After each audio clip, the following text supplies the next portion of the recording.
Welcome, everyone. My name is Liz Cole, and I am University Diversity and Social Transformation Professor of Psychology, and much more relevant to tonight's topic, Women's and Gender Studies. And I'm also the Director of the National Center for Institutional Diversity. And I could not be more delighted to welcome you today to our program, Women's Liberation at the University of Michigan, 1968 to 1972, Jewish and Other Identities in the Emergence of a Movement. This event is co-presented by the Jewish Communal Leadership Program at the School of Social Work and the University of Michigan's Inclusive History Project, which we call the IHP. I serve as co-chair of the IHP, and so I want to just take a few minutes at the beginning to tell you a little bit more about what we do. The Inclusive History Project is a university-wide, multi-year presidential initiative to honestly and critically re-examine the University of Michigan's full past, stretching across the university's 3 campuses at Ann Arbor, Dearborn, Flint, and Michigan Medicine. We're working to examine received histories, to recontextualize existing narratives, and center the stories that have been ignored to bring more of the university's history forward. We think of the IHP as having 3 central imperatives: to research, to engage, and to repair. And we launched activities to pursue these imperatives 2 years ago. We now have 12 major research projects on the university's past underway, and there's over 80 people on the research teams for these projects, including faculty, staff, students, and our community partners. Together, we're working across disciplines, colleges, and schools, and all of our campuses to study and share more than 200 years of the university's history.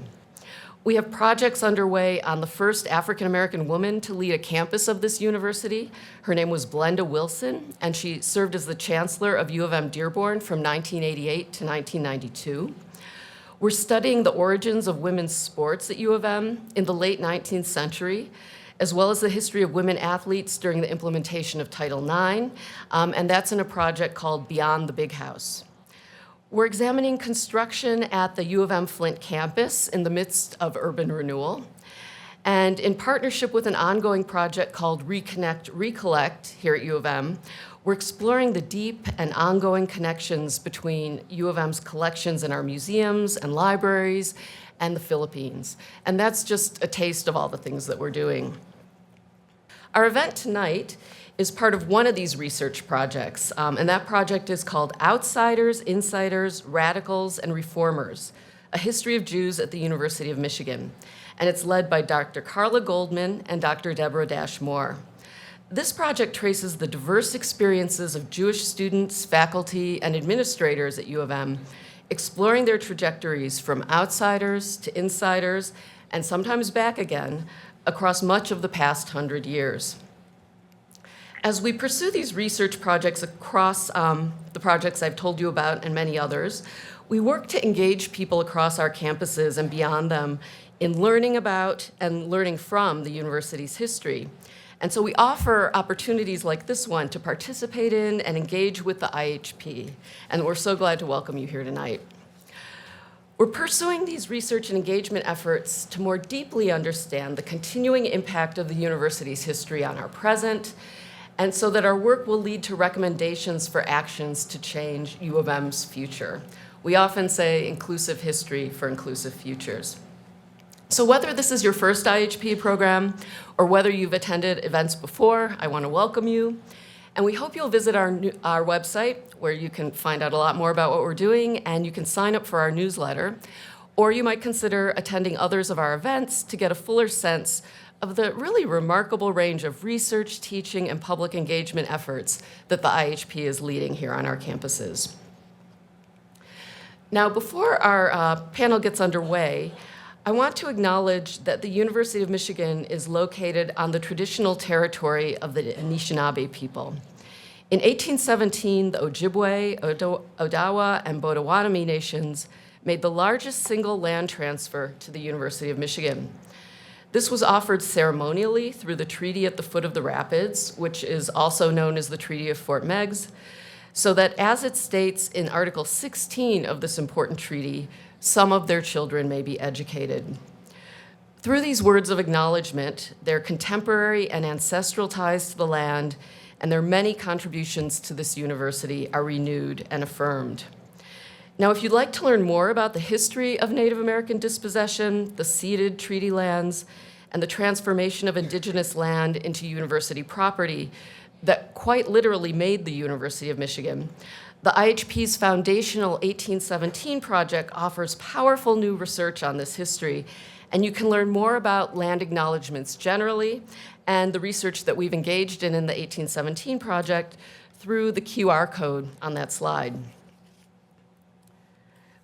And finally, I want to end by extending our gratitude to our partner in tonight's events, the Jewish Communal Leadership Program. And I want to thank our co-sponsors, the Women's and Gender Studies Program, and all the people who've helped work on these projects, including faculty, students, and staff. I also want to thank the Jean and Samuel Frankel Center for Judaic Studies, David W. Berlin Lecture Fund.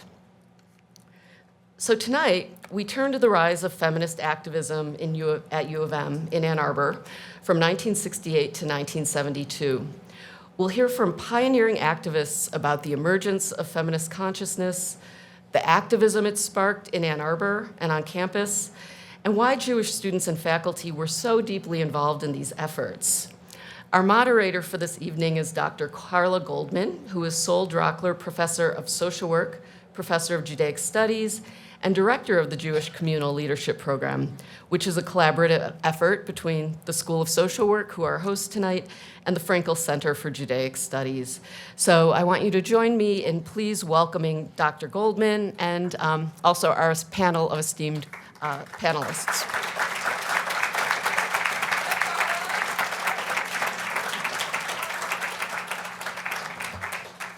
Thanks, everyone. Thanks for being here. There are some seats. There are about, actually 7 seats in the front. If people want to take a chair, you're welcome to get a good view. Just a few, no? So, but Megan, if people come in, you can send them down to the front. That'd be great. Yay, we're here. Thank you for being here. We've been looking forward to this, working very hard. Thank you, Liz. And thanks to the Inclusive History Project, Kennedy Clark and Jennifer Junkenmeyer-Kahn, who have worked on this really exhaustively and with a great deal of attention. We really appreciate it. And especially to Christina Reamer, who has really dealt with so many of the, yes, please, of the Jewish Communal Leadership Program. So we're very grateful to have people with such care and detail to attention to be able to make something like this possible. I'm not going to say too much right now. Apart from we've been looking forward to this quite a bit. You have your programs. We have a wonderful group of former Michigan activists and current activists, of course, and thinkers and human beings that we've been learning from all day. We've been working them very hard. But it's been quite wonderful. So they're each going to start with a sort of a short talk about their experience while they were at Michigan, and then we're going to have a shared conversation and time for questions at the end. And we're going to start with Raina Rep.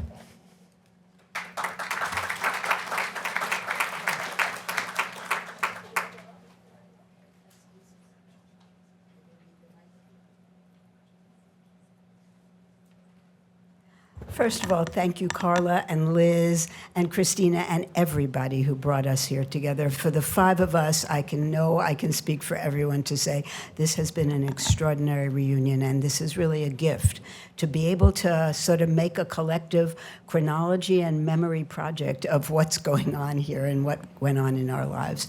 So let me begin at the beginning. I'm speaking first because I came to Ann Arbor as a freshman in August of 1964. I had spent the summer of 64 in Paris, having saved all my babysitting money to go learn French with a dear friend, and was there when the U.S. bombed the Bay of Tonkin. And I understood as an 18-year-old that we were inheriting a French colonial war. So I was also a red diaper baby, which the gray hairs in this audience will understand, but you young ones will not. I was raised by parents who had been members of the Communist Party USA, and I was pre-programmed for political action.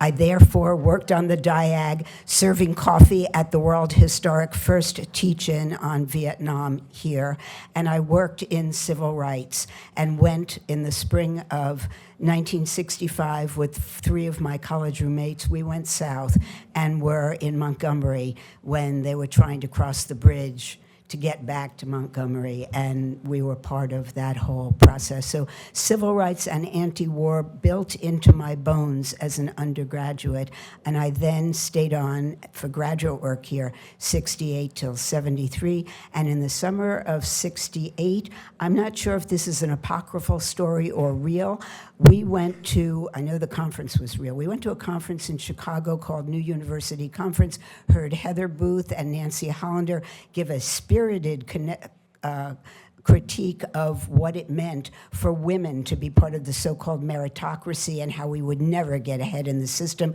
got their organizing instructions, came home, and started some of the first consciousness-raising CR groups. We met in the Methodist Church. They gave us a basement room down on State Street, and every Wednesday night, Beth Schneider's name was on the posters that were all over town, and it just said, women, if you're dissatisfied with your life, want to learn about consciousness-raising, come to this meeting. And they did, and we organized consciousness-raising groups, and we learned so many things about our own lives and about what women were barred from doing and what we had to learn to do for ourselves, and how we had to have the voice to criticize our male partners and housemates, and all of that was tremendously important in what we were doing. And in the process, we were organizing for ourselves, but it was also becoming an era of escalating violence. And in that period, 68, 69, then 70, the shootings of students at Kent State and at Jackson State, the bombing of Cambodia, the utopianism of what we were trying to transform, and the dystopianism. We walked around with our stomachs clutched permanently 24/7. We were so frightened that we would also be the people being shot in the streets. And it is hard to convey now the intensity of what that felt like then. There is so much more I could say, but I'm going to have to run out of time, so let me mention just 2 projects. One was the kind of birth of women's studies. I was a graduate student in anthropology with another graduate student, Lembi Konga-Speth. We taught the first course on women in anthropology. It was really the second. We had the support of one of the few tenured women on the faculty at that period. And from that came a whole series of essays and seminars and papers, of which Gail Rubin, as an undergraduate, wrote what became the beginning of the Traffic in Women, the pièce de résistance, the center of the book I would go on to edit, called Toward an Anthropology of Women. And the fact of Lane Hall, the fact of your women's studies program, the fact of what you can major in and its intersectionality with so many other programs, that is owed to that time and that activism. And the second project I guess I want to mention is that we were all very active in the women's health movement. I mentioned this earlier today, but we drove over the border to Windsor in Canada to pick up the first newsprint copies of Our Bodies, Ourselves, because the Comstock laws were in effect, and you couldn't mention the word vagina or anything about a woman's body in public. So we had to smuggle those books back in. We sold them on the Diag. We distributed them in women's health groups. We did abortion counseling. We sent women first to Chicago to mafia doctors, not knowing if they'd come back dead or alive. Later, when New York legalized before Roe v. Wade, we sent them to New York. Ellie will talk about maybe sending people to Detroit as well. Abortion and birth control were central issues. And of course, that's work we all have to do all over again, given what's going on right now. I guess I just want to emphasize that these were both utopian and dystopian projects, and on the utopian side, women's studies and the women's health movement, we wanted the women who worked in the kitchen, the secretaries, everybody who was in the working population that kept the university going, we wanted them in the classrooms with us. We wanted collaboratively to discover why women were oppressed and why we needed to change the situation of 50% of the human population. Turning to the Jewish part of things, no, not much. Growing up on the Jewish left, I was culturally very Jewish, but had never been inside a synagogue until boys in my class got bar mitzvahed at 13. But I will say this, we all knew that violence could erupt at any time, and if they could come for black people, they could come for us as well. So there was no way to separate out that sense of political identity and the kind of dystopian pressure we felt to end the war in Vietnam as though every life depended on it. And I think I'll stop there.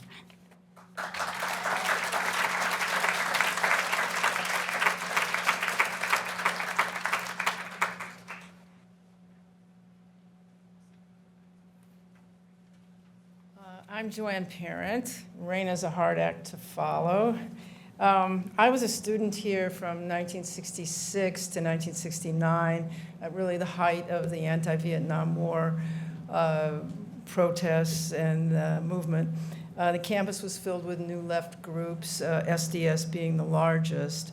There were heated arguments among those of us active about priorities, but everybody agreed that we had to end the war. It was our job. We had to end the war. And unfortunately, everyone, or at least the guys, also agreed that women should make the coffee and take notes at the meeting. And for some of us, the idea that women should be seen but not heard didn't sit too well. So before long, I was part of a women's group with these women on this panel today. And what a relief to be in a group of all women. We could talk without being ignored and, without being interrupted. And we also were aware of the broader women's movement that was sort of bubbling up all over the country at that time. We ordered literature from a group in New York called the New York Radical Women, with things like notes from the first year, which had articles like "Myth of a Vaginal Orgasm." So I don't know about the Comstock Act. We could get that, but for some reason we couldn't get our bodies ourselves. I mean, anyhow, and we had the iconic women's movement buttons with the fist and the inside the women's symbol. We would on the diag and in the fishbowl. Week after week, selling these things. So that was part of what we did, and I also, reread my dog-eared copy of The Second Sex by Simone de Beauvoir. Why did I become an activist? It's something I've been thinking about before coming here. Why did, instead of just sort of accepting the idea that women don't deserve as much power or privilege as men? And I think a lot of it just has to do with the spirit of that era of change. I grew up in the 1950s in Royal Oak, Michigan, which is a suburb of Detroit. And I was too young for the civil rights protests of the era, but I did see on television, I watched in Selma, where the people were brutally beaten up just for wanting to sit at a lunch counter. And that affected me deeply. Also, gosh, I got the wrong page here.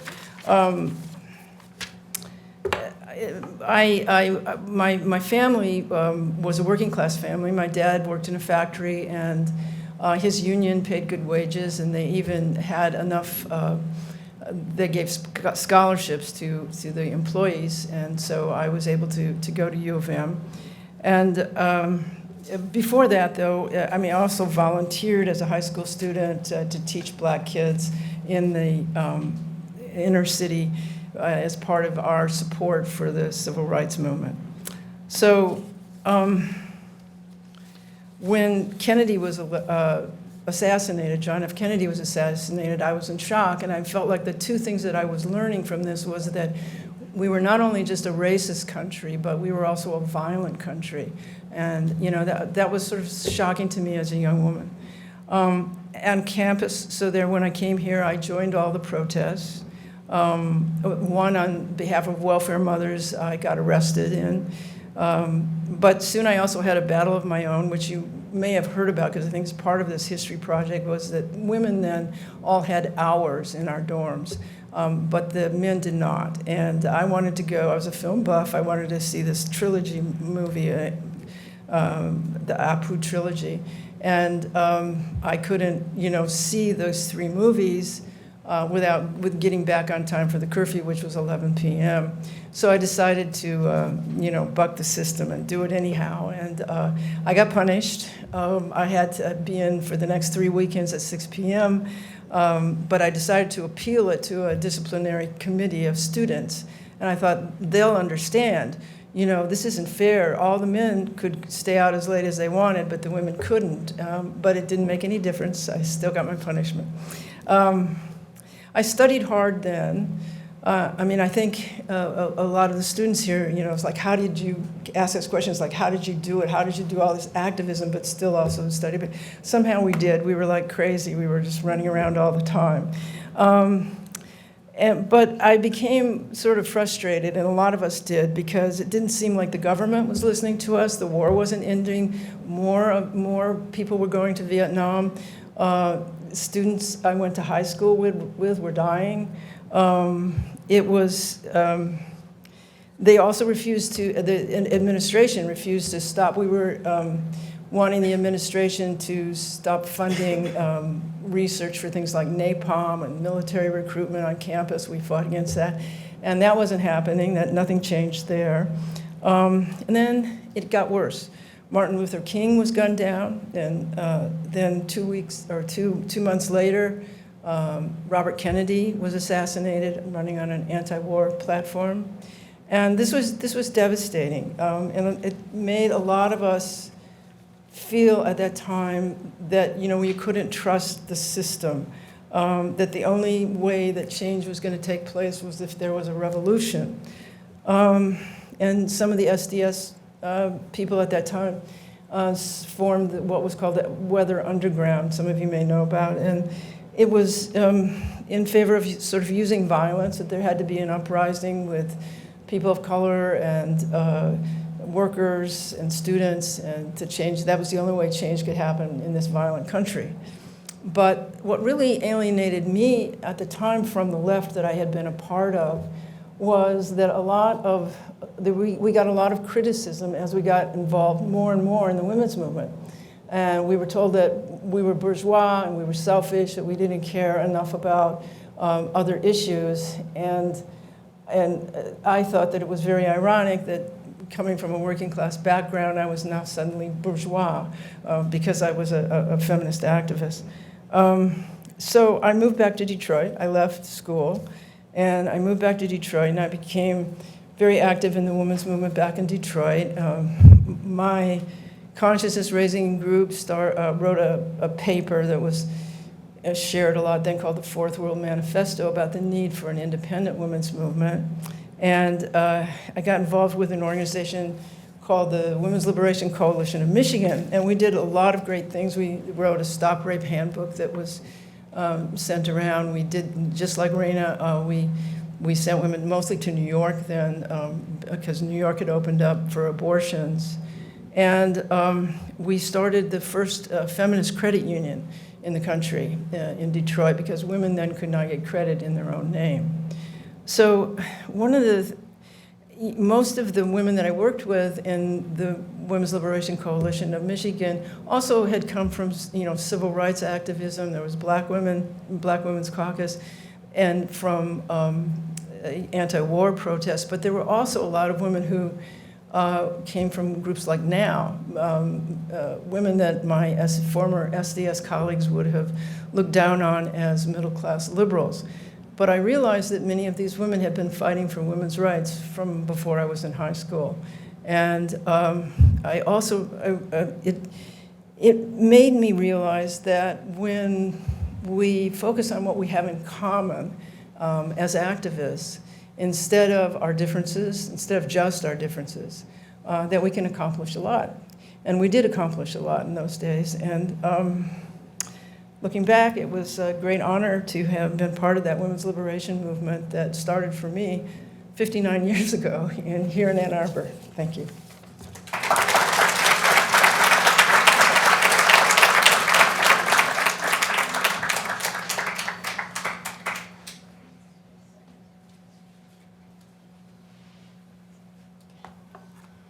Say my name. Hi, I'm Beth Schneider, and you can find a little story about me in the back of the brochure. I came to Michigan in 1966, but unlike some of the others, I started as a graduate student, and so had a distinctly different experience. I was a graduate student in sociology, in a world without women, in a particular kind of way at that time. There were no women on the faculty then. There were a lot of women graduate students, and I tell this story first. It's not the order in which I was intending, but the disappearance of the women students at the time marked a kind of peculiar moment in understanding what was happening on the campus and what was happening with women generally, which is a set of expectations about what we were able to accomplish and what we could do and what we would be, all meant that, of course, we were going to leave. And the graduate advisor at the time told us all as much, that they had basically admitted a cohort with a lot of women, all of whom did a lot of labor at something called the Detroit Area Survey, but who basically were gone after the master's degree. And I now see that there was a kind of labor element in this. All of us, this includes me, went off to teach in the part-time pool. Again, we're talking about 1966 and 67, the part-time pool of faculty at Eastern Michigan and Oakland University, and even at the residential college, that started here. And I was one of those people. So I tell you that because my experience is slightly different than the others who started here as undergraduates. So I don't know that. But I came here from, let me call them a working class Jewish family from Brooklyn, whose the dimensions of our life were very simple. We all lived in a 6-unit brownstone tenement, and we were actually 4 generations of Jews in the 6 apartments. My great-grandfather, Benjamin, was notorious, the story goes, for rescuing Jewish men from the Tsar. That's his claim to fame. He was 90 when I met him, okay? He was still alive and 90 in Brooklyn. And my grandmother, who is an ILGW union worker, sewed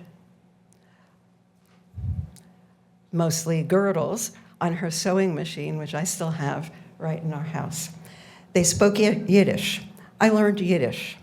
I mean, don't ask me to do it now, but I learned Yiddish. And my parents were not from the old Communist Party. They were too young for that affiliation.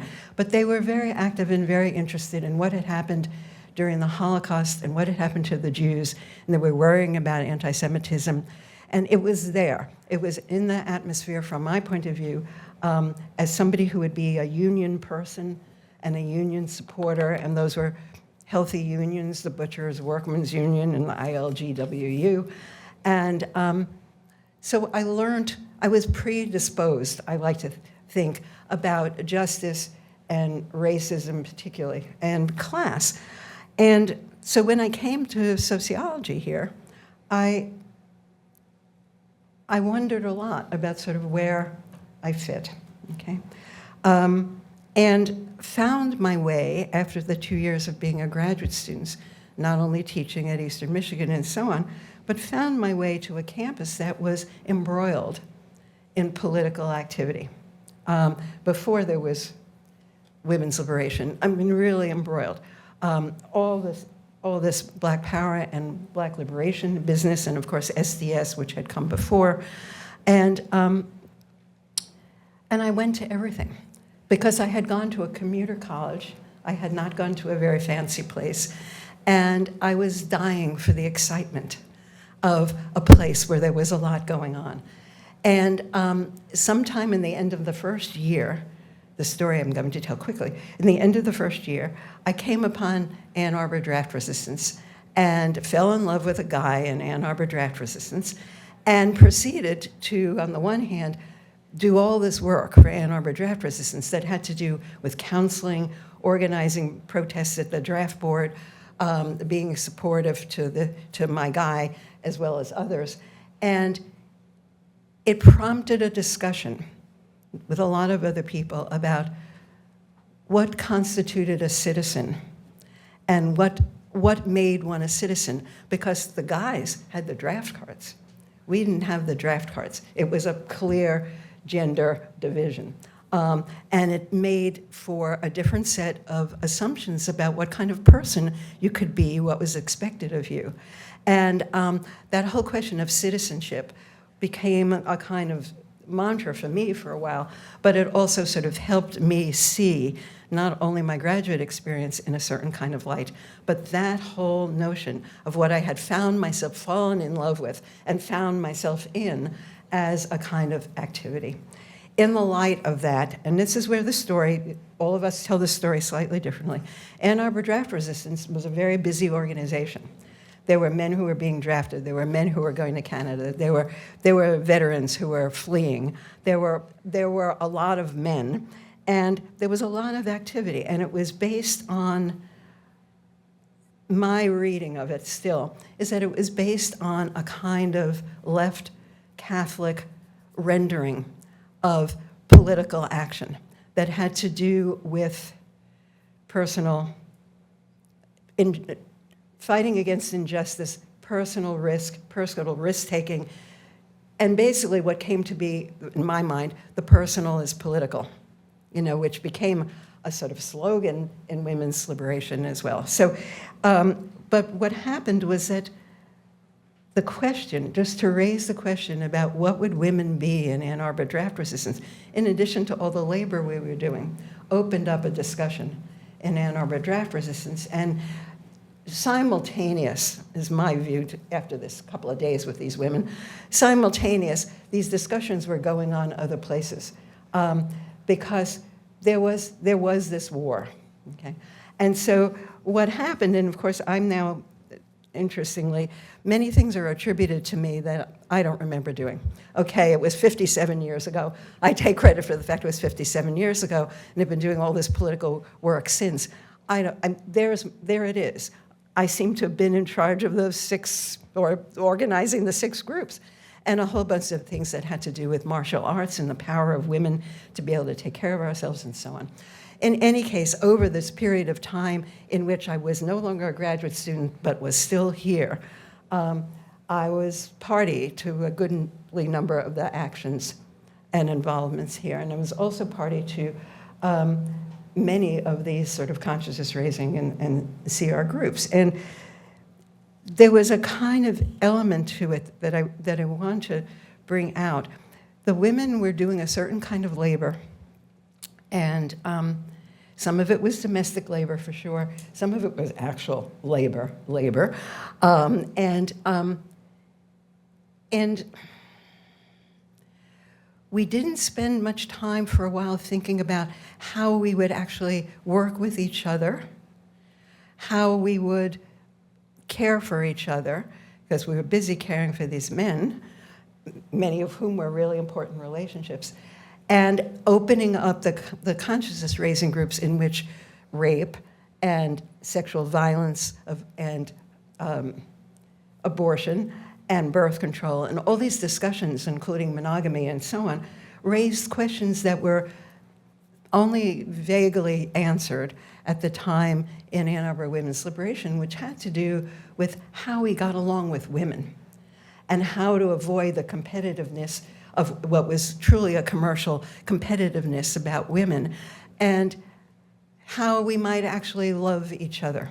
So I would say that the Ann Arbor draft resistance as a group did not make those things happen. I mean, made the discussions happen, but did not make some of the movements happen, which became really important, came important to me and came to others of us, because in a way we couldn't quite conceive, and this is partly a college town thing, we couldn't partly conceive of what women loving each other would be in some other context.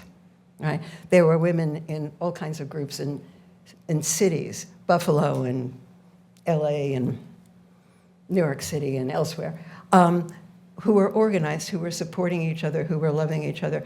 It wasn't happening here in the same sort of way. And some of those discussions got shortchanged because we were involved with these men.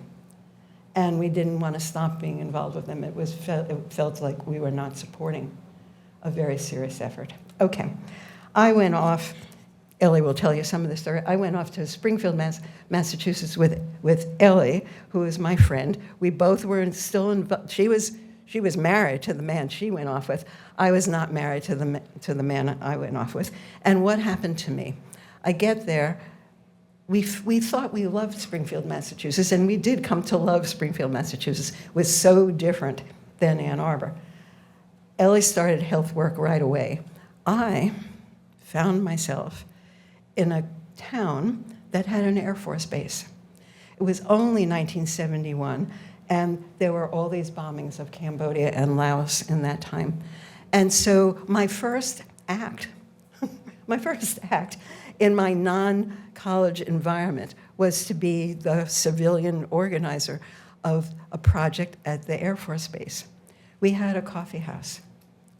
We had, I didn't bring it with me, so we had newsletters, and most of the people who worked for the project were women, partly, and they were Air Force women. They were Air Force women, but they were taken so less seriously, and yet had the problem. They would talk about being thought of as either whores or lesbians.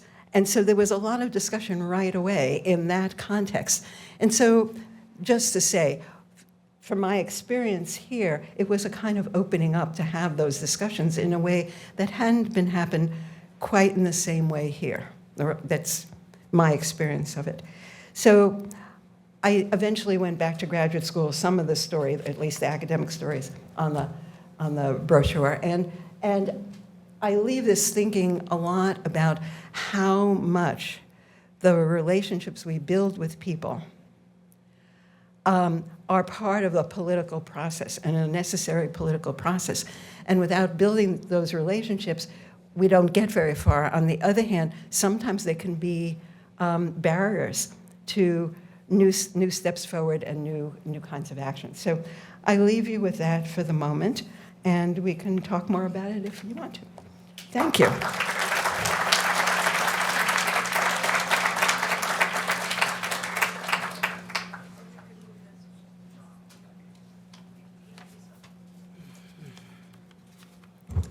Hello, my name's Ellen Maripol.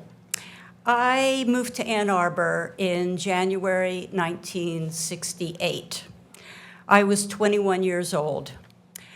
I took a job as a secretary at the School of Public Health so that I could become a Michigan resident and finish my art degree as paying in-state tuition. I moved to Ann Arbor to live with my boyfriend, Robbie. The first night here in the communal house where he lived with other SDS members, he told me his secret. He told me words he had never spoken aloud, that he was the younger son of Ethel and Julius Rosenberg. I knew, but I wanted to wait for him to tell me, which he did that night. I grew up in a liberal, secular Jewish family, but my real political education began that night right here in Ann Arbor. Every day on my lunch hour at the School of Public Health, I read his parents' death house correspondence. And I went home and he looked at his his deep raccoon eyes that were just like his mom's. This deeply, profoundly affected me as an American, as a Jew. The rulers murdered Robbie's parents, just like rulers in Europe had killed much of our families there. And they could come for us. So that was my mindset in January 1968. My primary commitment was to ending the war in Vietnam. With my comrades in Voice SDS and my new BFF, Raina Rapp, that summer, things really changed. Raina and I remember it a little bit differently. I remember going to an SDS picnic and meeting Raina and her husband, and Raina and I talking about meeting as women in SDS. We went to all of the SDS meetings. We did a lot of the work. We were smart. We were thoughtful. Why weren't we full members of the organization? Why weren't we listened to? We knew that we weren't part of the Betty Friedan type of women's liberation, but we had to figure out how our kind of sisterhood meshed with our strong politics about class and anti-racism. In those early years, women's liberation represented both an explosion of energy and the necessity of really rethinking our whole belief system. We tried to balance the need to educate ourselves and other women with consciousness-raising groups and teach-ins, with a need to make a real difference in women's lives, which meant, programs on rape prevention, access to birth control and abortion, childcare, economic inequalities. We talked about the limits of the nuclear family, about smashing monogamy. My husband was a punster, and he always called it smashing mahogany. So that's the way I think of it. We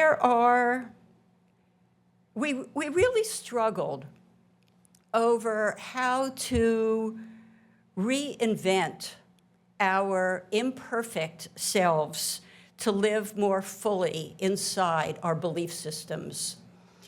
And 3 actions are strong in my memory that I want to tell you about.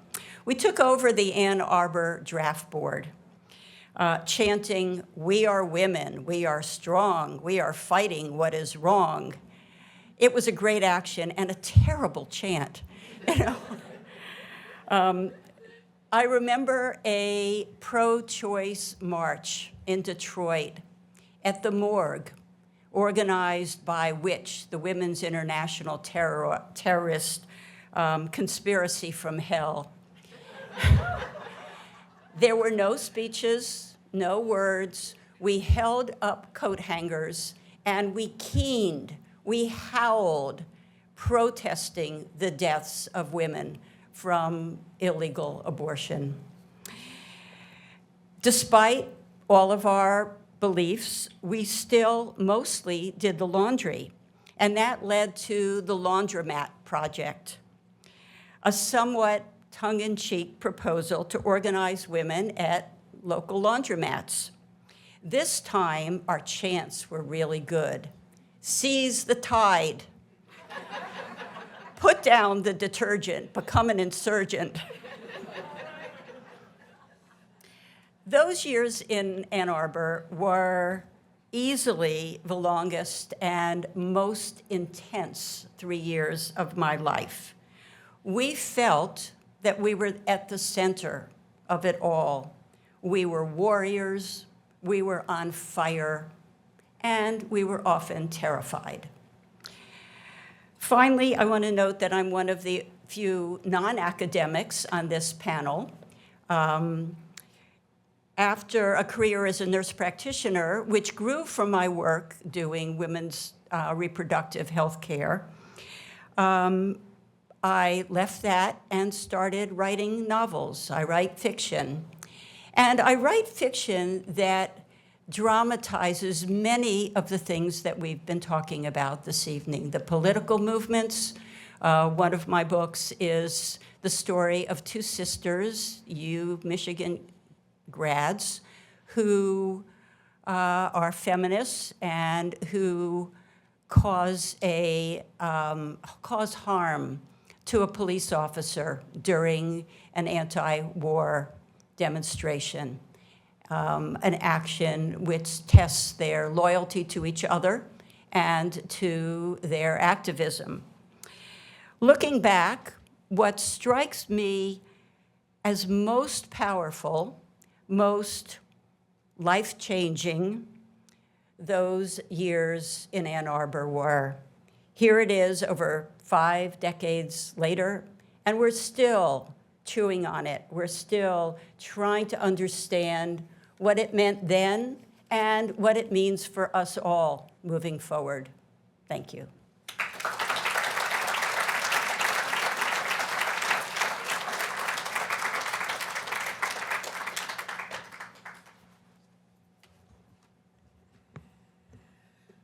My name is Gail Rubin, and I first came to Michigan also, like Joanne, in 1966 as an undergraduate. But unlike the other members of my cohort here from the 60s, I've spent a lot more time here at Michigan. I stayed for graduate school. I got all of my degrees here. I'm a multiple Wolverine. And then eventually I came back to join the faculty. So I've been here a lot, although not consistently. I'm now teaching a class here in the fabulous Inclusive History Project, which I think is really a wonderful initiative on the history of women at Michigan. And one of the things I've learned in teaching this class is that at any given time and place, there is so much that none of us know, even about the times and places we're in. Our knowledge is limited. And as I'm reading back the books and the articles written from time I was here and things I was involved in, I'm learning so much about what else was going on. We don't really even know what we don't know until we find out about it. So that's one lesson I've been learning in teaching this class. I grew up in South Carolina in the 1950s, early 60s. So when I came to Michigan, it was a total culture shock. I had never heard of Vietnam. When I was in high school, the big issue was desegregation because I grew up in the segregated South. And my hometown, you think Brown versus Board of Education was 54, but a lot of the actual desegregation of the public schools didn't really get underway until the 60s, at which point the Confederate battle flags sprouted everywhere as an expression of opposition to desegregation. And that framed my junior high and high school experience. I'd never heard of Vietnam, so I came here. This was the year after the first teach-in. That was 65, I think. And that was the big issue. So it took me a while to get acclimated, but I did join the anti-war movement eventually. Mostly as a foot soldier. I was gassed down on Huron Street in front of City Hall one time. But my first political action was up in the dorms. I was in Blagden House in Markley Hall, and like Joanne and Raina, when she was here, we still had these parietal rules, including the curfew for women. Well, Blagden House was the honors house, and we were all nerds and geeks, and we were just horrified that the boys could stay at the library studying longer than we could. We were pissed off. So in the fall of 1967, for reasons that I still don't understand, the university did something. The process by which both Raina and Joanne got disciplined was either a college-wide or university-wide judiciary panel of some sort, and people who broke the rules, there were a number of other rules, but the curfews were among them, were sent to this centralized authority to get judged and punished. But in the fall of '67, the university decentralized this process. And all of a sudden, each house in the dorms had a judiciary, and we were supposed to enforce the rules. This was a loophole big enough to drive a truck through. And some of us figured out that all we had to do was decide as a house that we weren't going to enforce the curfew, and they did not have a mechanism to do that. So my first political activity here was with a group in our house to get our house to vote to not enforce the curfew. And then we went and announced it to the Daily. And it turned out what we didn't know was that this was happening over in the RC. It was happening in other dorms, but none of it was, we didn't have social media, so it took a while to find out these things. But within a year or so, almost all the curfews are gone, and a lot of the other rules, like the dress codes. We had to wear skirts to Sunday dinner. We got rid of that one too. That year, also 1967-68, that academic year, I got a boyfriend, and he was in draft resistance. And sometime, I think, around the fall of 1968, we've been trying to figure out the dates and how this all got started. We really can't quite nail it down. But he said, I know some other people in resistance, and some of the women are starting this women's group, and I think you would like it. Why don't you go join it? Which I did. And this was the Thursday night group in which all of these folks were already there when I got there. They were there. I thought I was the runt of the litter because most of them I thought were grad students or married, but it turns out Joanne and I were both undergraduates at the same time. So again, something you don't know at the time. But we were, in effect, the local version of these feminist consciousness-raising groups that were popping up all over the place, although we didn't have that name quite yet. And I think that poster was '69. It was a little later, the one that Beth's name was on. By then, we had that language.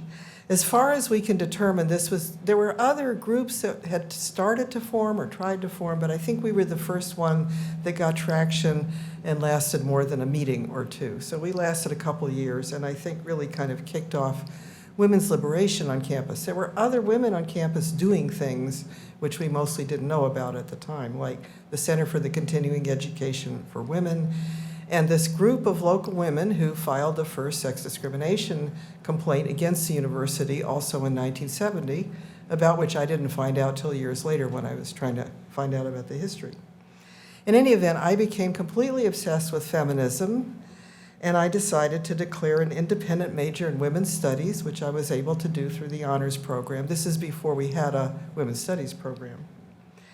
Late in 1970, at one of the last meetings of that Thursday night group, the sole woman who was in the local Gay Liberation Front came to talk to us about lesbianism.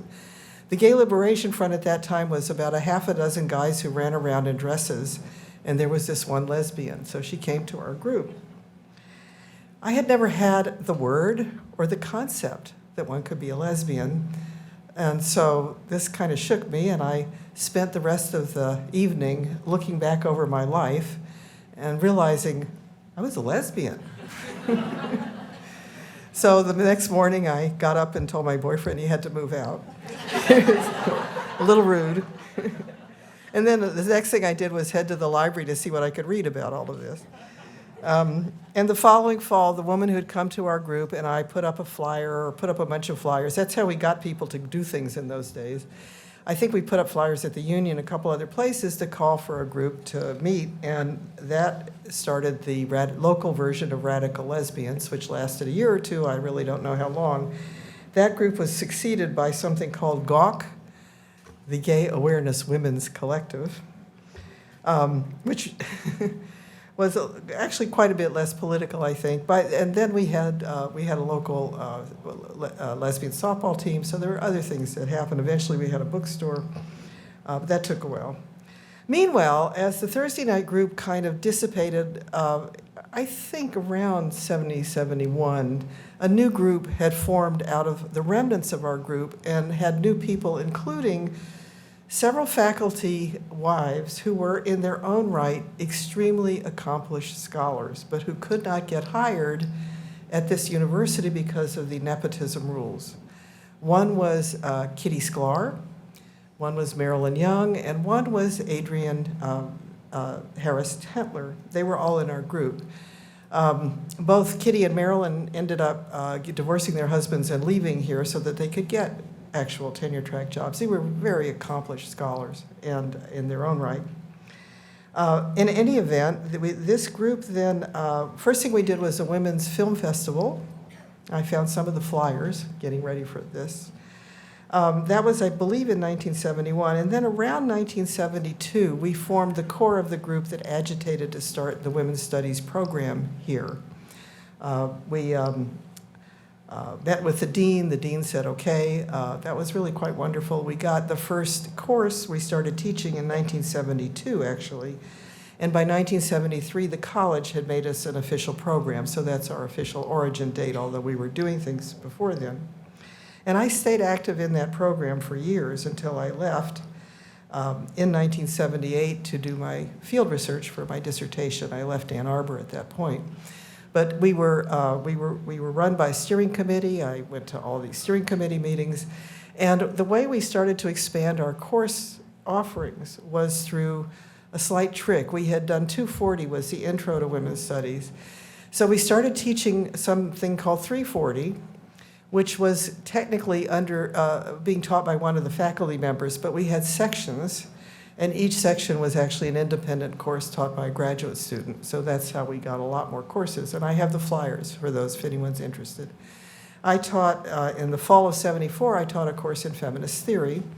And in the winter of '75, even while being part of the first GEO strike, I taught a class on lesbian history. But then I decamped for San Francisco. And I should add that by then my politics and intellectual interests and scholarship had continued to evolve and in ways were tracking various splits and tendencies and factions that had begun to get more specified in feminism and lesbian feminism. And some of it I really wasn't happy about. I feel like political movements should have something like the medical oath, the Hippocratic Oath, first, do no harm. And I thought there were some things that were doing harm. One of them was the early emergence of a kind of anti-trans panic, which had started to surface around '73, '74, got really heavily codified by the late '70s, early '80s. I thought that was bad feminism and also really a bad idea, and completely, it was just pernicious and destructive and unnecessary. Another was changes in the attitudes towards sex work and prostitution. Now, I read all of those notes from the first, second, and third years that came out of New York, and it's very interesting. There were critiques of prostitution, but there weren't as many as there were critiques of marriage. That was a much bigger topic at those days. And actually, a lot of what those early groups did in New York was that they would go bail out women who had been arrested for prostitution and were in the Women's House of Detention. So I was kind of shocked when by the late '70s there was a very virulent anti-prostitution contingent that was forming within the feminist movement. There were arguments over what was the proper way to be a lesbian, and were butch femme women really lesbians, and they got kind of expelled from the lesbian continuum, and you can go look at the article and see that's exactly what happened. There were arguments about whether lesbians could have penetrative sex, or was that just too patriarchal? There were arguments about kinky sex, and was that just too patriarchal? There were a lot of negative attitudes towards gay men that I thought were veering into just blatant homophobia and weren't really legitimate. And then there was something I ended up getting into. I got into the opposition to what was in the emerging feminist anti-pornography movement. I ran into that in the Bay Area, where it kind of was born in the late '70s. And I thought immediately that it was not only conceptually incoherent, empirically weak, and politically extremely dangerous, and just it was really not a good idea. So I kind of became persona non grata among many of the places where I had lived for the previous decade. And actually, these fights got to be so nasty that some people who wanted to discredit me said that I had repudiated my early feminism. I never repudiated feminism. I just added new things to it and tried to do it in a way I thought was better politics. Anyway, I finally got my PhD, and I spent about a decade in the Bay Area doing temporary adjunct teaching jobs, and one of my colleagues at Berkeley calls this the lumpen professoriate. I spent about a decade doing that. And I couldn't get a tenure track job in California, and in 2003, this university lost their minds and hired me, and I lost my mind and came back to this weather, which I have always hated. But, you know, I wanted to just say a couple things. First of all, my experiences in that Thursday night group was formative. It completely shaped my life. And these women sitting here tonight were so precious to me, so wonderful. It was one of those experiences that it just turns you to a different path. And we just had wonderful conversations, and it shaped my life, my interests, my passions, and of course my scholarship. I'm very grateful to them and the times that we shared. But I also want to say something about this institution, the University of Michigan. Now, I have been sitting in the offices of various administrators over my time here. My signature is on the first GEO contract because I was on the bargaining committee. So I've had my conflicts and my disagreements with this place. But I got to say, this is a wonderful institution. It's a precious institution. It should be protected, appreciated, and preserved, especially in these times. And it's made possible things like the Women's Studies Women's and Gender Studies, all kinds of wonderful scholarship, all kinds of wonderful social initiatives, the Inclusive History Project, the bicentennial celebrations. I run out of things to talk about because there have really been so many. And I really think that it's an institution that has made a lot of great things possible, and we need to remember that, especially in these times. So I will simply end this by saying, go blue. Thank you.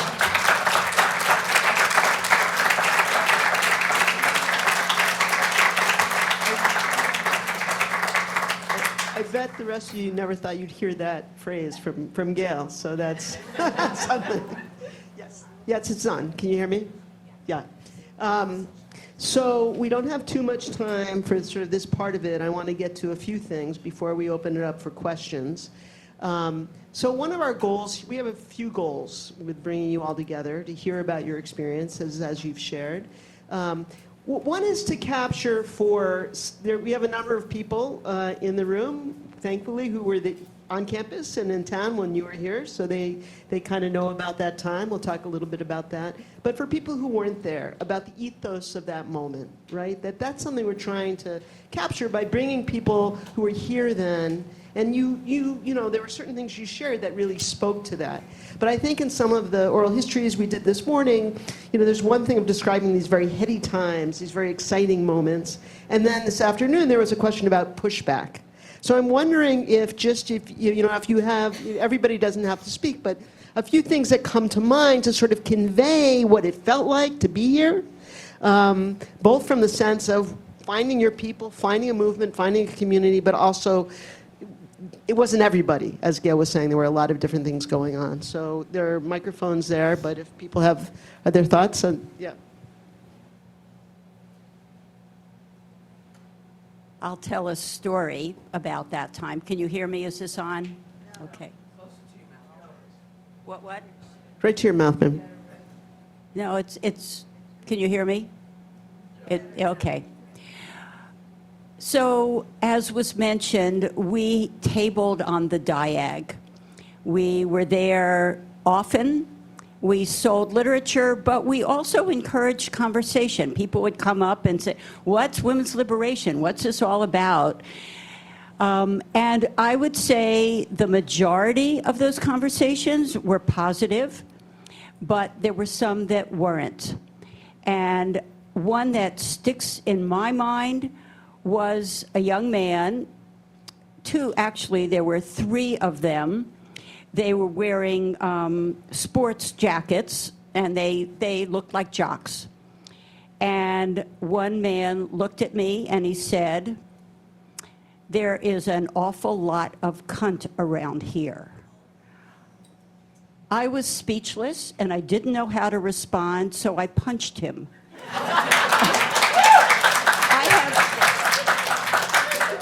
never hit somebody before in my life. It was a totally unexpected and not me kind of response. But I didn't know what to do. I was so angry, and he was so offensive. The word was offensive, and his tone was offensive. Well, he hit me back, and he hit me hard, and it hurt.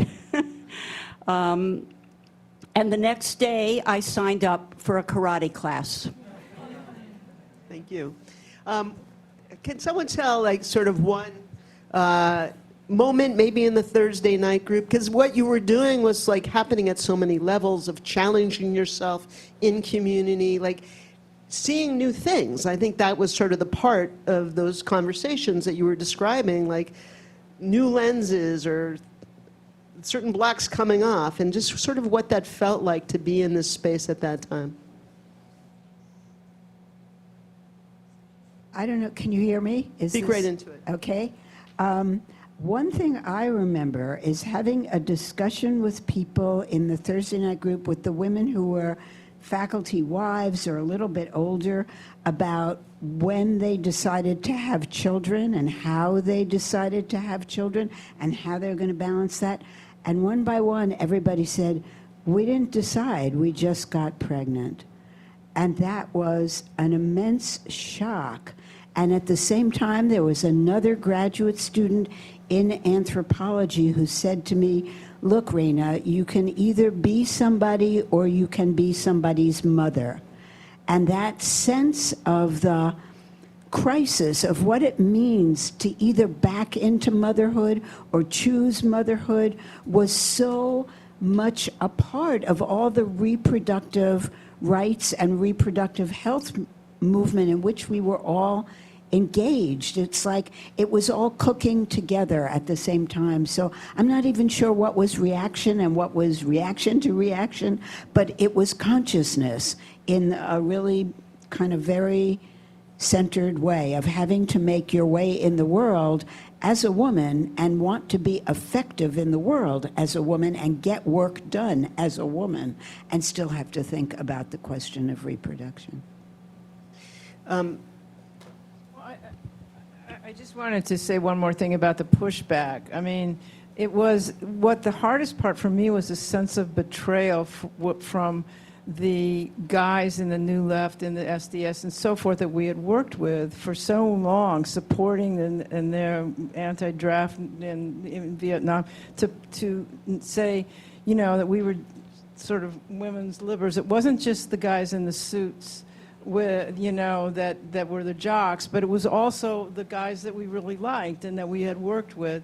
And that was the worst part for me in terms of pushback. You know, it was like, because these were people that I cared about that didn't approve of what we were doing. So There, you can pass it to her. I just say, you know, there's this interesting thing about, and part of the reason we wanted to do kinds of forums like this is that this was a very special place, a very particular place where there was a kind of energy. Al Haber is here, really the founding of Students for a Democratic Society, and you know, between here and Berkeley, and you say, okay, Berkeley, but why Ann Arbor?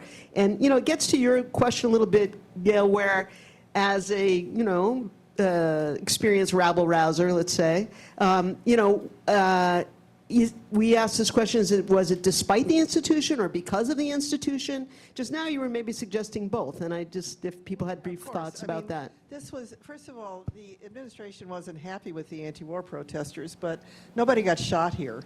I mean, it was complicated. We were certainly in opposition a lot, but I do think there was a lot going on here. This was the place where we had there was the first anti-war teach-in in the United States. We had anti-war faculty in many of the departments. I mean, there was just so much. You know, when you get an institution of this size, you got a lot of different things happening. So, and there's just so much here. There's also an enormous connection between the student population and the unions in Detroit. There were a lot of kids here who were from union families. There was a lot going on here. I was going to say something about our group, though. You know, for me, there was a way in which if you were a female student here, especially in undergrad, but I think this was true even going up the ranks into the faculty, such as there were were hardly any faculty, women on the faculty. I mean, there were just a handful. But, you know, you just got blown off a lot. You didn't, I think one of the things I loved about this group was that we all got our voice. We got confidence in being able to think and tell people what we thought, and we were listened to, and there was real communication around it. And the other thing is that about the place here at the time, and this wasn't just Michigan, this was nationwide, the society was going through an enormous sea change. I mean, the long 1950s were crumbling. So a lot of the cultural mores, the social mores, the sexual mores, the political culture, it was all in flux. And so part of what was happening here for us was that there was this thing called the movement, which in retrospect was very hard to define. Part of it was the anti-war movement, part of it was the women's movement, part of it was the cultural movement, it was the hippies, it was health food, it was vegetarianism, it was macrobiotic, I mean, it was bell-bottoms and long hair on men. There was a lot going on, and this was such a contrast to what had been the world that most of us had grown up in. But there was a sense that we were all in this thing and that we were part of something. And that's what I don't think is not quite the same now. It just doesn't, I don't have that feeling. Right. So as you know, we've called you all here together to discuss not just this, but to think about Jewish identities within this moment in feminism, broadly as a part of second wave feminism, but you know, this moment of women's liberation. 4 out of 5 of this group is Jewish, which is sort of reflective of a lot of feminist spaces and women's liberation spaces at this time. And yet, as many of these have reflected, I'm going to let them do it, that was not something they were necessarily noticing. So could you speak about, well, I'll say this when you're done, but could you share some thoughts about like what your awareness of at the time was, what looking back it looks like to you? Well, can you hear me? Okay. I will speak for myself, but now I think I can speak for the others as well. We were not aware in a certain kind of way. We were not aware of ourselves as Jews. We all had, the 4 of us, had lots to say about Jews and the backgrounds we did have and learned from. But what we also learned was a kind of story that was very focused on labor unionism, was very focused on social justice and the repression of the Rosenbergs and then other people during the 1950s. And we may have thought about anti-Semitism, but we weren't coming in 1967 and 68 to these movements as Jews. And over the course of the days here with Carla, it's become clear in talking about this that what we sort of took for granted was the fact that we were Jews. And what we didn't have was a kind of similar institutional support system around the kind of Jews we were, which were basically secular Jews. And so it became hard to even imagine the marriage of the secular Judaism, the sort of non-religious, non-institutional Judaism, with what was the Martin Luther King approach or the Catholic left's approach, which was very straight up and out front and was spoken about all the time. So there was a dearth of leadership that might have recognized the kind of Jews we were, even without talking about Jews. Interesting commentary for this time, Right. actually. Yeah. Yeah. Do you want to? Anybody else want to Yeah. jump in Why don't on you this? just go down, Ellie. Why don't you? Yeah. Yeah. You have something to say. Let me just add that it wasn't until years later, looking back on that time, that I realized that almost all of my close friends in the women's movement were Jewish. And that was sort of an aha moment. I was unaware of it at the time. We had so many other things we were focusing on, and that just wasn't one.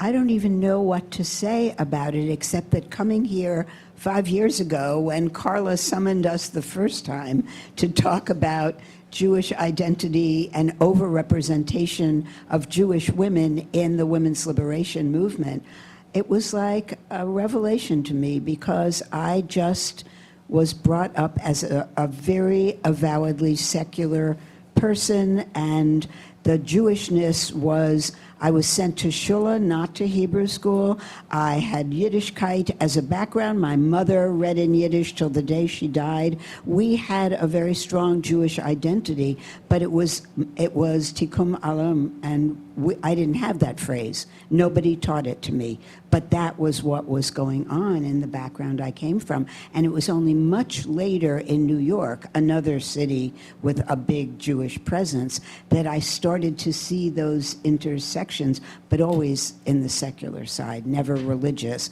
and always very kind of almost antagonistic to the increasingly, as I understood it, right-wing movement of the Jewish kind of national institutions, and the way in which the changing position of Israel changed the way that Jewish secularism became a disallowable way to be Jewish. Well, I have a very peculiar background because I'm from the South. And is that okay? Very close, yeah. So growing up in the Deep South in the 50s, in South Carolina, actually, which had only 5 Reform synagogues in the entire state, one of which was in my hometown, you know, the Southern racial hierarchy was so binary, black and white, that the Jews were essentially classified as white. Looking back, I realized that wasn't quite right, because, you know, there were groups like the Klan, which hated blacks, hated Jews, and hated Catholics. And then there was the White Citizens Councils, which were against desegregation, but they were okay with Jews and Catholics. So there was this really kind of interesting complication, but it's not something I was terribly aware of. But I was the only Jewish kid in my elementary school, unlike the folks from New York, the different experience.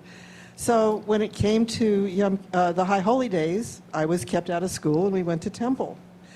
This was a very mid-century Reform synagogue where, you know, I joke that Trape was a food group. The oldest Reform congregation that's still alive, still existing in the country, is in Charleston, and one of our family friends who grew up in it, he became a rabbi later, he said one of the times for a fundraiser, they did an oyster roast.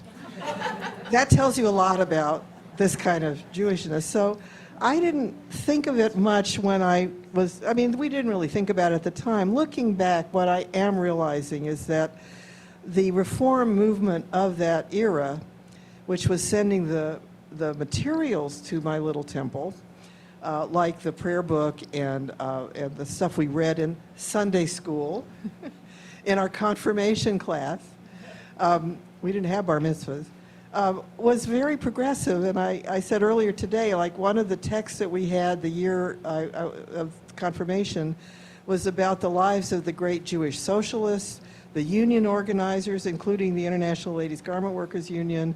We memorized the Emma Lazarus poem that's on the Statue of Liberty. And the prayer book, I think we got a message that social justice was our job.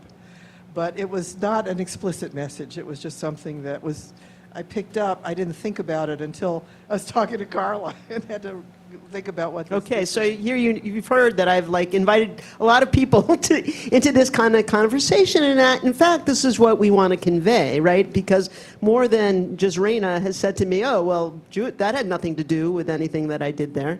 To realize that part of the ethos of that time, part of an era of whiteness for Jews, was to be able to go to a place like the University of Michigan in the 1960s and not show up as a Jew, show up for the revolution in this sort of more unmarked way.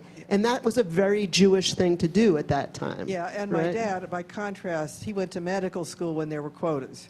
Right. Well, So there were still, that was a believe whole- there were still quotas in the early 1960s, and that's a whole nother story of our inclusive history project. Right. No, there were absolutely quotas into, I say, the early 1960s to limit the number of Jews, and you see other parts of our website for that. And it's a part of Michigan's story too. Was that the idea that you didn't have quotas for undergraduates, hence lots of people coming from the East Coast. You know, it wasn't a coincidence that there was a large Jewish population here. Joanne, did you? There are quotas for women, though. There are quotas for women. There was Right. only women were not supposed to be more than 40%. Yeah. So it's, again, part of the ethos, right? That things we don't think about. I'm going to ask one more question. I'm going to show something, and then we'll move to some questions. So if we can just address this quickly. But it came up today, and I think it's a great point of you did all that work. You had all those. Sometimes it's like you're having these conversations. Are we spending our energy too much on ourselves when there's a world to solve? But the impact of the conversations that you began, both on the university and on the field or your fields or the world. You want to, if people could speak briefly to that. Lasting legacies of this moment that for many of you began in 1966 and culminated in the late 60s. Are you talking about the legacy? I'm talking about, well, it was asked this afternoon, you answered it all brilliantly, about what difference did it make? Did you have an impact besides your own consciousness raising?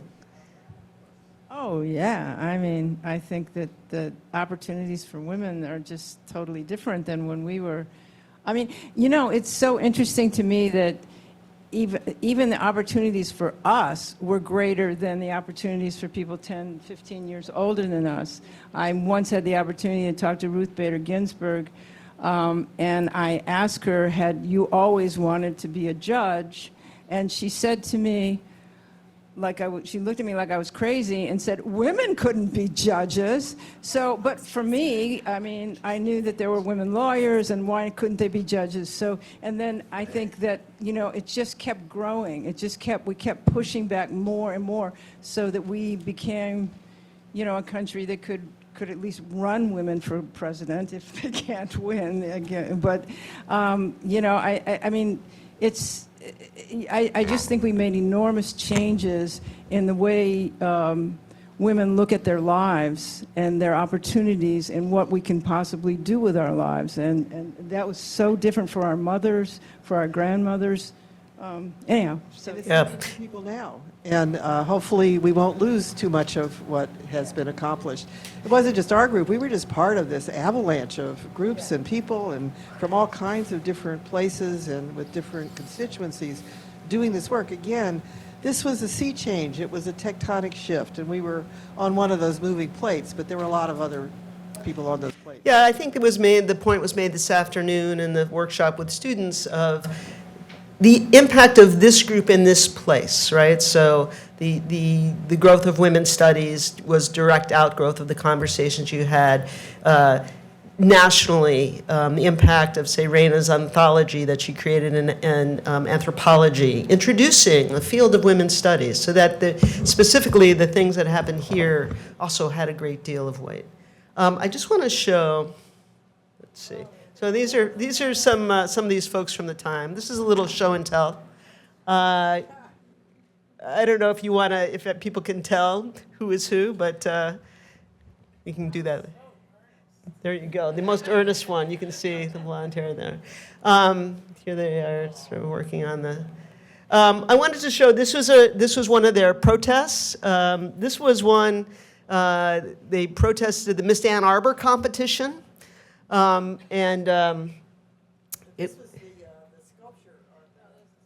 Well, this is they're talking about having that you're going to play. This is like in advance. We're going to have this demonstration, and here are folks already protesting. You want to describe what you're protesting, Gail? Yeah.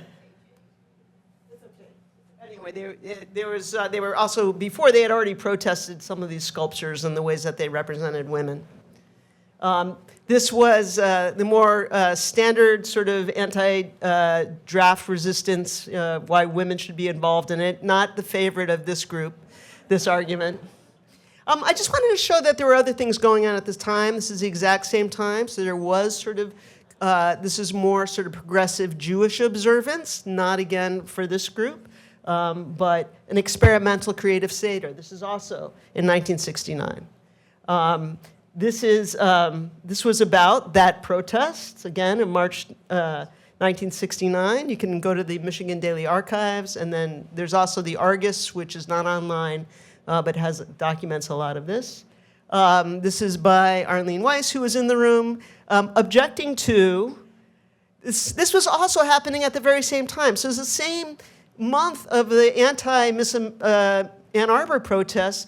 The Michigan Daily decides to introduce a fashion page, which, as is pointed out by Arlene Weiss, who is here, that it's really that you're objectifying women. I think you made the point that others were hoping to burn the Michigan Daily down, but you chose to write an article. It wasn't these folks, I think. This is another one, the Ann Arbor look in fashion, and it's all about how women should look. I also wanted to show this. Here is the School of Public Health faculty in 1970. You might notice one outlier. Irene Butter, who's also here. We're very honored to have her here. Right, so this is also the ethos of the time.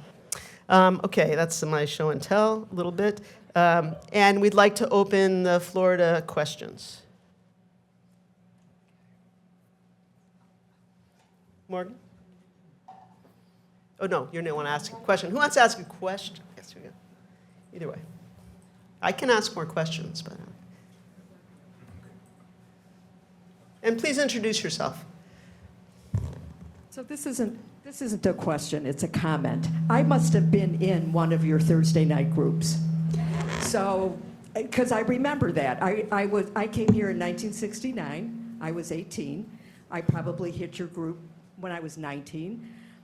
It changed a lot of the way I felt about being a woman in the world, because I got a copy of Our Bodies, Ourselves, which you passed out, and I had on my shelf to give to my daughter many, many years later. I never changed my name when I got married, and I wouldn't get married until I could support myself. And all of that came out of that ethos. And I also took Robin Jacoby's section of women's studies back in 70 or something. So you made a big impact on my life and carried forward to other generations in my own family. So thank you.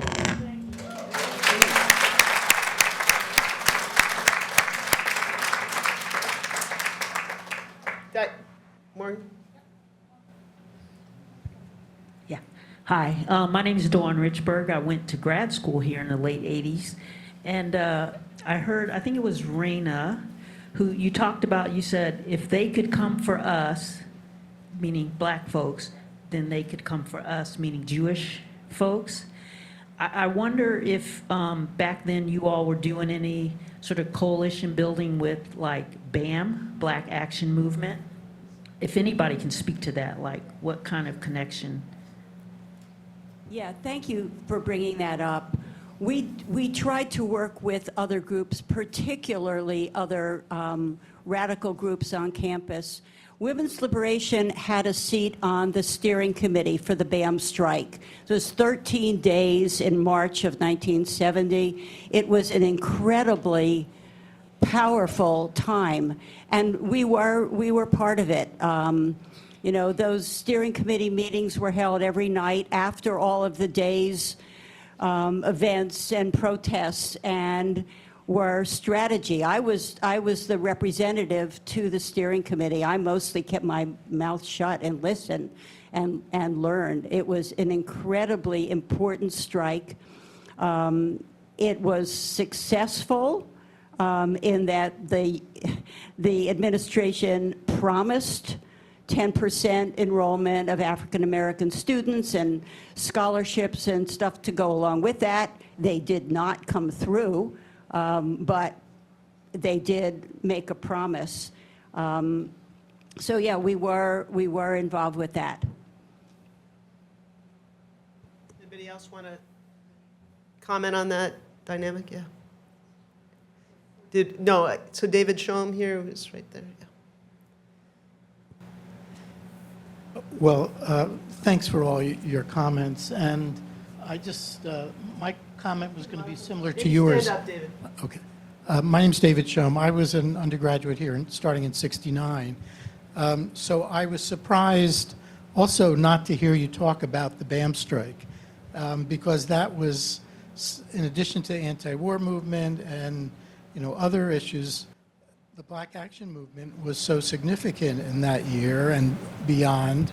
And then later on, because I returned to Michigan, there was a critique of, as the Women's Studies Department began, that it was from women of color saying the women's studies and the women's liberation movement has been about white women. And so and others had been excluded. So I just wonder if you could speak to that a little bit. Well, most of these folks weren't here. I mean, many of us who were here were involved in the BAM strike as supporters, as being out, and doing that for that period of time. But Closer to the mic. What? Anyway, yeah, these things are tough. But about women's studies, I mean, women's studies has over its history become very, very diverse in terms of color and background. But one of the things that bugs me is that it's very easy to take something like that institution and give it and judge it by a different standard than the rest of the university. Frankly, the university was white, especially the faculty, and it took a long. I mean, the Center for the Education of Women did all of this data collection on both color and gender and the representation of those groups on the faculty. And as late as the 90s, they were still fairly minimal. So that's been a process for the entire university. I think Women's and Gender Studies did a pretty great job on that. So yeah, there's a time when, one of the problems on all of these progressive movements is that we tend to be more critical of the people we're next to and know the best, rather than really being critical of the systems and the structures that produce these effects everywhere, including in these progressive movements. And I would just add a friendly amendment to say that, yes, BAM was tremendously important, and it succeeded, and in the way that Ellie was describing, it also failed because the university failed in its commitment. But it was the origins of African American studies here on campus as well, and that is a tremendous process and a victory. But also the movements, various movements and the coalitions we built were changing. There was Black power. There was an absolutely necessity to assume Black leadership and stop the white leadership that had been so much part of the support of certain aspects of civil rights. And for some of us, that meant that we worked in a group called PAR, People Against Racism, which was a white group whose whole focus was to stop racism among white people. And we organized in churches and in basements in Detroit and in the suburbs. I mean, there was a whole other level of anti-racist work that was going on. And it just all took a long time. I mean, I was on the early board when I went to New York after Michigan for feminist studies. And it took us a long time to integrate that board of editors. I would say we tried, we brought people on, some people stayed, some didn't, and eventually it became a very different publication with a very different orientation and a very diverse board. But that probably was an 8 or 10 year project. So it's like you have to talk about the movie and how it moves on and where we were in the process. And I do want to say there was a lot of consciousness, even though a lot of our actions may have failed at any given moment. It wasn't that it wasn't leading somewhere.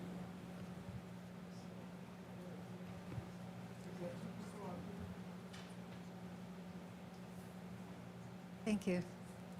I'd like to share a really inspiring story about the BAM strike. I came to the university in '69 to attend graduate school and became a feminist activist and leader in Ann Arbor.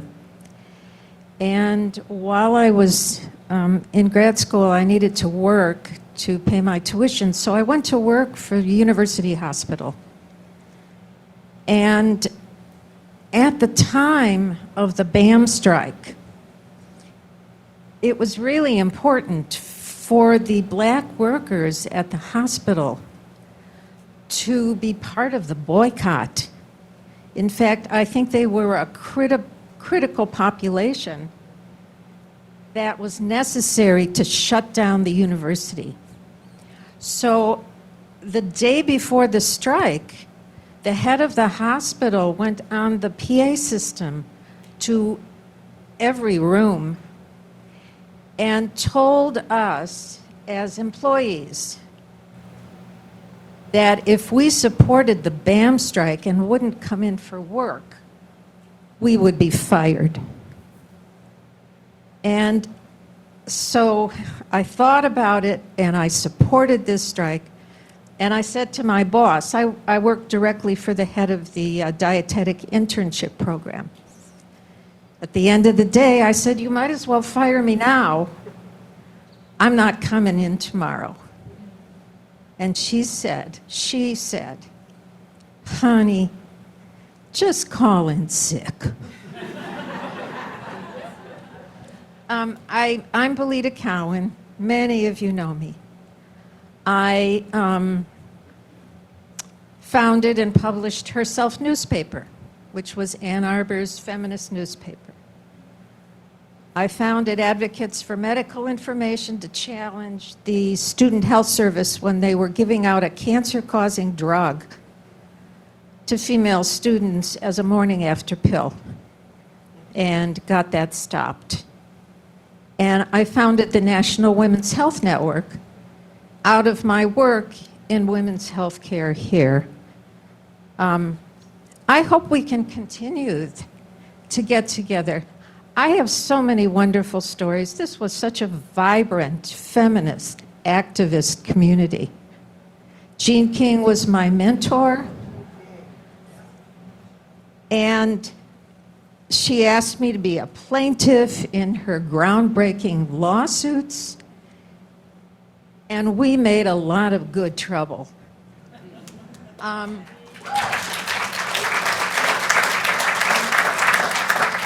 If you've ever heard of the group Probe, does that ring a bell? Probe, P-R-O-B-E. We were underground activists who helped force the university to be the very first university to have an affirmative action program for the hiring of academic staff. That's a whole other success.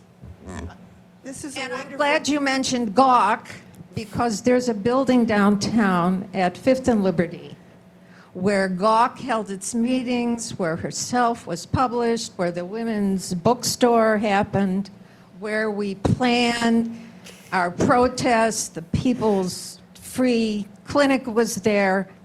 These were really exciting times, and I hope that all of you who are dedicated to oral history will reach out to some of us who really made that history.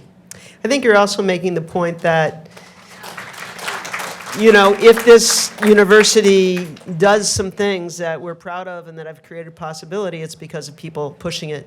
Morgan, I think there's... I just want to do a quick thing on Jean King. Jean King was the lawyer who filed the first sex discrimination complaint against the university with a group called Focus. And Focus was then accompanied by Probe, a second group. And there's a book that has just, a couple of years ago, been published on all of this history here. It's by Sarah Fitzgerald. It's called Conquering Heroines, How Women Fought Sex Bias at Michigan and Paved the Way for Title IX. Jean King was a heroine of, all those women were. Jean Campbell, who was involved in then CCEW. But I've been through Jean King's papers at the Bentley, and we have her papers. We have a lot of material on Focus. It's how this book got written, so the archives also matter. But this is a great book if you want to know about that history. We have another question over here. Something that feels like particularly, can you hear me? Okay. Something that feels particularly salient to me right now is abortion access. And I was curious what it was like to organize with other I'm assuming organizations or individual women, or even you mentioned the mob, across the country to provide abortion care access to women who are impacted, like at the University of Michigan. That's fascinating to me. Well, I wasn't so much involved with that here, but in Detroit, we had a hotline, and women would call in that needed abortions. And I actually went to New York as soon as it became legal, and looked at some of the clinics and that we recommended that we send people to. That's what we did in Detroit. And we took turns, answering the phone when women would call and talk them through what was going to happen. And we helped them with getting money for plane fare and other kinds of things like that. It was a really hard time for women. And I learned, like, right across the street from where I was living in Detroit, I went to this community health clinic, and I had like some sort of problem on my neck or something, and this guy, I realized, he did illegal abortions, the guy that went. So, I mean, it was all over the place then. Ellie, do you want to? Yeah, there was an underground network, and women knew that they had our phone numbers, and they would call, and we collected the names and phone numbers of doctors who would perform the procedure, and we drove women and waited in there. They were the ones I was personally involved with. Were in motels, in various towns around the area, suburbs of Detroit, primarily. We drove people, we waited in the parking lot for them, we drove them home, we checked in on them afterwards. It was really terrifying work because we couldn't vouch for these physicians. It wasn't like there was any quality control at all. So it was really frightening. In hindsight, I wish that we had gone the route of the women who organized around this in Chicago, the Jane Collective. They taught themselves to do simple extraction procedures. If we had had social media back then, we might have known about that and been able to do it, but we didn't, and we sort of did what we could. I continued doing the work after I moved to Massachusetts, and it was a lot easier there because we could drive women to New York once it was legal there, and we knew that they were getting good care. It was still illegal for us to do that, crossing state lines, etc., but it was safe. I didn't realize it was illegal. I mean, I thought that we could like openly publish, call us if you need to get an abortion. Because we were sending people out of state. Was that illegal to send people out of state? No, until Roe v. Wade, it was all illegal. Right. Wow. Just learning now. That's good. Okay, we have two more questions, one here and then one here, and then we'll do them both and then have answers, and then I have a wrap-up question. I'm Alan Haber, and I was an organizer for the STS. I actually left Ann Arbor before this group got itself together. I left in the summer of 1967. And I've been in the movement for 71 years. And I have to say that I'm very appreciative for this discussion.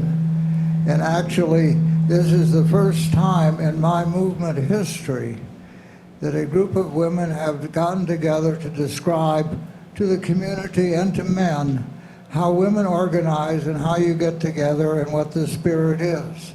Because there is such a division between the movement that is men and patriarchally dominated and the actual spirit of cooperation that gets things done. And in the origin of SDS, the actual organizers were the women. Freshmen who came in 1959 and said it's time to get stuff done. And then they had to figure out how to work with the guys who know how to do things and had all the power stuff. But this is a continuing problem. And this is an exemplary discussion that I hope all, particularly the men here, will see as a model.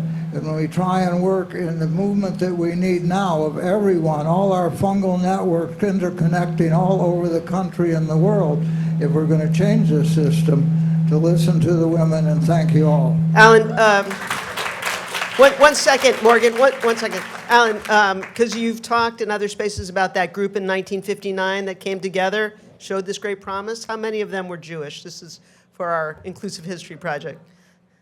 Well, the labor component, Sharon Jeffrey, was the daughter of the UAW vice president. She was not Jewish.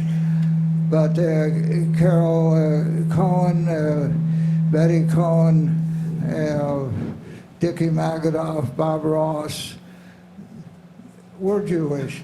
But we did not have a recognition until our second reunion in 1988. Wow, there were a lot of Jews in the beginning of SDS. It was not a consciousness that we shared, though it was an understanding that was built in. Thank you. One more.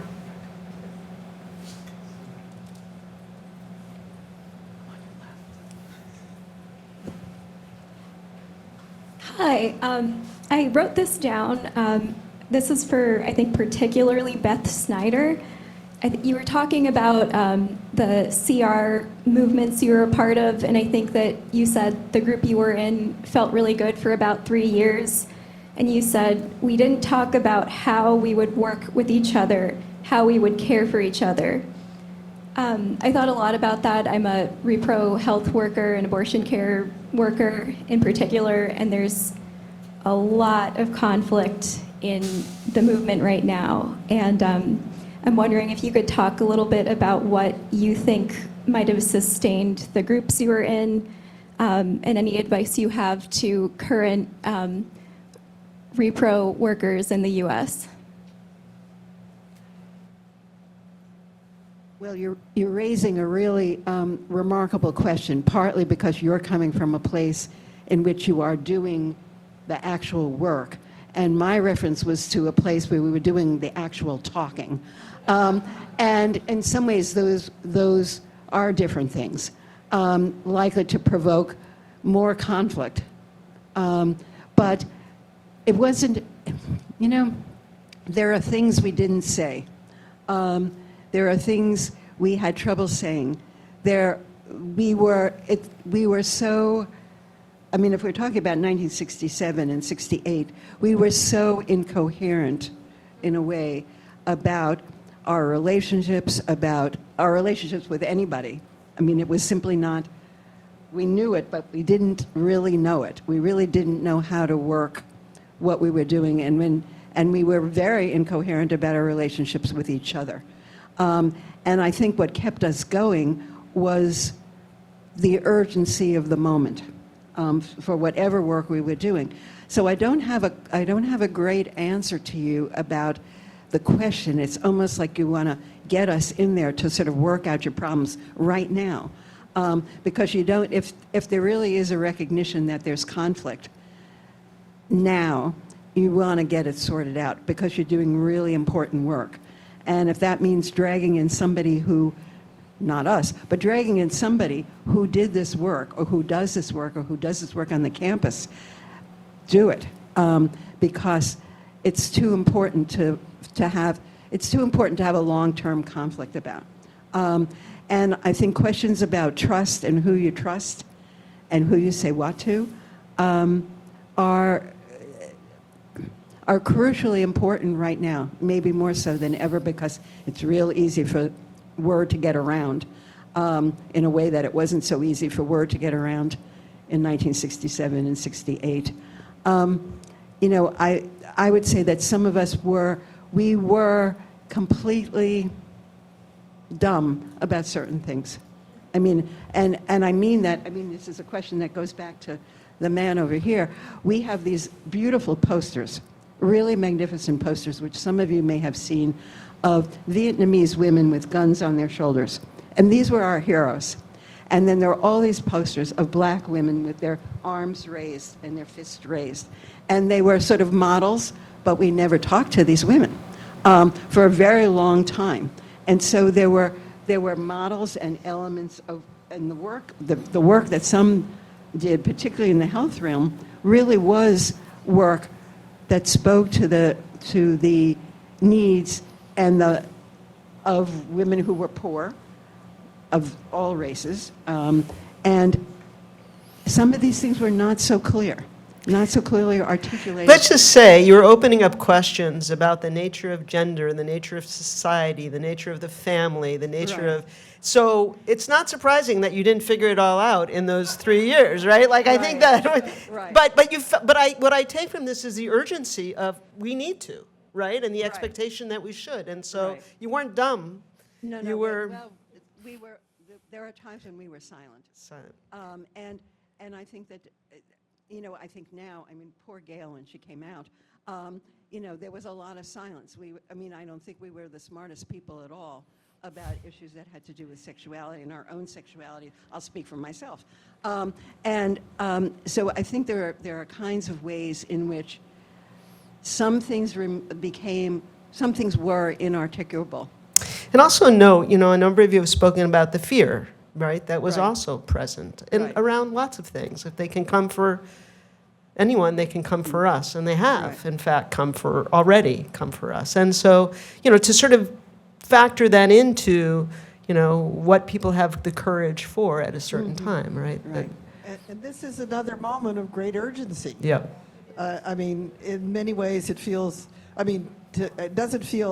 it didn't feel less urgent at the time, but my feeling now is that it's more urgent than it was then. So, it's that time.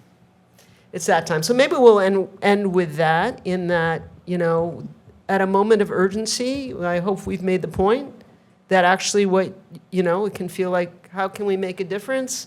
We're struggling, we're trying to figure this stuff out. You did, right? It did make a difference. It made a difference for what our students are able to do today. They stand on your shoulders.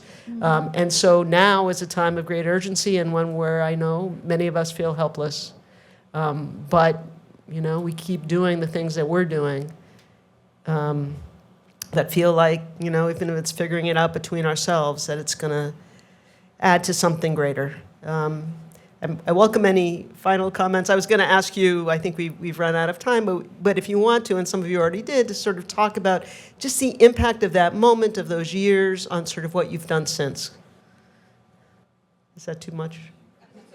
It's too much. Say a lot. We heard it. Well, great. Okay, thank you, everybody.